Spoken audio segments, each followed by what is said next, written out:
Hey guys, welcome back. I'm HungryMan97. Today we're talking about 1974 Topps, the set and its errors. A lot of cool stuff going on with this set. This is a fun one to collect, and there's some weird things going on with it, so we're going to talk about that. We're also talking about GruntTalksMLB.com. Be sure to check that when you get a chance.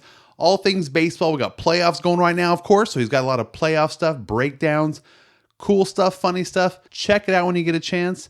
And if you're not already a subscriber to my channel, go down and hit that subscribe button. Do it now while you're thinking about it. I'd love to have you as a subscriber. Helps my channel grow, and I appreciate that. So there's 660 cards in the set. It was released in just one series rather than multiple series. And it's the first time that Topps had ever made a complete set for this year. They sold it through the JCPenney catalog, and it didn't sell well. At least that's the story. So they didn't actually do another complete set until 1982. It was released mainly in wax packs of 8 cards each, and they sold for 10 cents a pack. So that's really unique because it's the first time ever baseball cards cost more than 1 penny per card. And there's some really weird things going on with this set. There's about 15 cards for the San Diego Padres that don't have the right information on there. So if you've collected these cards, you're very aware of this already, I'm sure. I'll show you what's going on here. So on the top of the card, it says Washington. And on the bottom for their team, if it'll focus, it says National League, when it should say San Diego Padres. And they did that with almost all of the Padres cards. And here's a big Hall of Famer, Willie McCovey, one of my favorite players of all time. So you see this one here has Washington National League, and on the back one, if it'll focus, says San Diego Padres. That was the corrected one. I put this under trivia because it's a variation, but, well, the error was Topps jumping the gun and assuming they were going to be moving to Washington. They're about to be purchased by this grocery store chain back east. They're going to be moved to the capital. They're going to be given a new name. And that was going to happen, so Topps jumped on it and started printing them with Washington National League. Well, that didn't end up happening. Ray Kroc, the owner of McDonald's, swooped in at the last moment and purchased the San Diego Padres, kept them in San Diego, and kept them with the Padres name. So it's interesting because it made all these variations. Topps had to go back and correct it by putting on San Diego Padres. While the Washington National League cards are more valuable, a little less common, they're by no means hard to find. So just kind of a cool thing.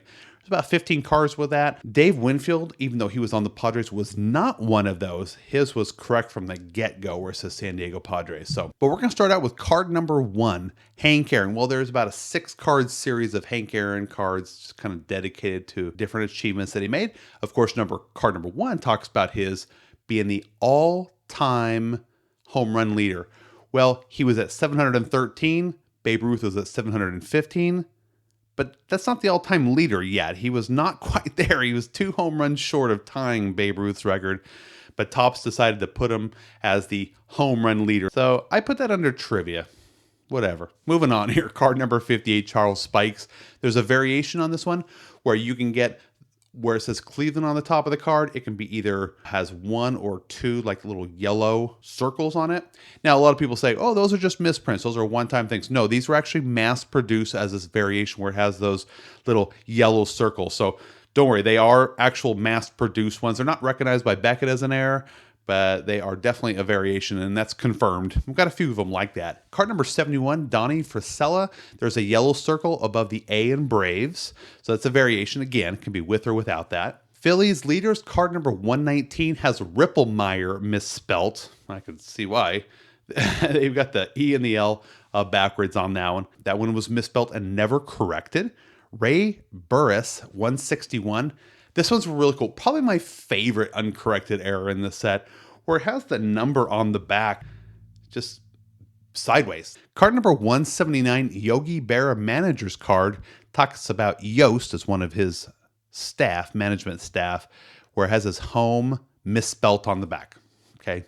That one was not correct. Johnny Yost, number 183, says on the back he had 9 home runs in 1970. Well, he actually should have 0 home runs that year. So that was wrong. Also, the totals, where it adds up his home runs, was also wrong, not corrected. Number 197, Vicente Romo, and card number 282, Doyle Alexander, have the wrong date of birth, not corrected. RBI leaders, number 203, shows Otis as being part of the Brewers on the back. That was wrong. He should be a member of the Royals. They did not correct that. 215, Al Kaline, Hall of Famer. Very cool card. Very inexpensive, by the way. On the back, there's no copyright. They just left it off there. Forgot to put it on there. That was not corrected. Jim Longborg, 342, has black smudges that vary on the nameplate down at the bottom. You can get a with or without that smudges, but just to clarify, you can get different types of smudges. It's very interesting if you check that out. Very easy to find, not worth any extra. 411, Frank Baker. There's a variation on this one where there's a white dot by the B in Baltimore. I'll show you a scan of that one. Tom Hutton, 443. The second I in Phillies has a yellow dot on that. Looks like some paint got dropped on there. Again, also a confirmed variation. No extra value for that one. J.R. Richards, 522, has a green spot above the Astros on the front of the card. This is a cool one. I've had this one for quite a while. It's a little green spot there. You can get it with or without that. Obviously, much more common without the green dot. 599 rookies pitchers. Now, this is interesting, though. So this is a variation that has to do with the Washington National League issue. There's 3 variations of this card. So get all 3. It has Washington as his team name, or it can be San Diego in small print. And they came back with San Diego in the larger print. Look how it just takes up a little bit more room with the nameplate there. I don't know why they had to feel the need to make it bigger, but there's 3 variations of that card. It's a pretty cool one. 608 rookie pitchers has Apodaca misspelled as Apodaco on the front. They never misspelled it on the back of the card, but on the front it is misspelled, and they did correct that. So you can get both of them. So that's a pretty fun error to pick up, and it is inexpensive. Johnny Jeter, 615, no relation to Derek. Uncorrected error where it has Johnny misspelt on the back. 654, Jesus Alou. They got his position missing on the top of the card there. It's just a little white box there. It's pretty obvious if you look for it there. They did come back and correct that. The error is definitely less common, but pretty inexpensive.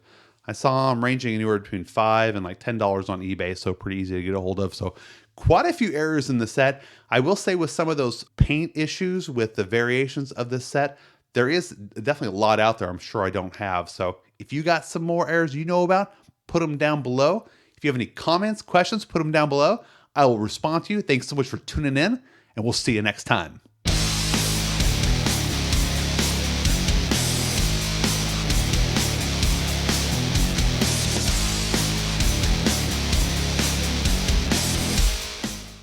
$654, Jesus Alou. Okay, so they misspelt. They didn't misspell anything.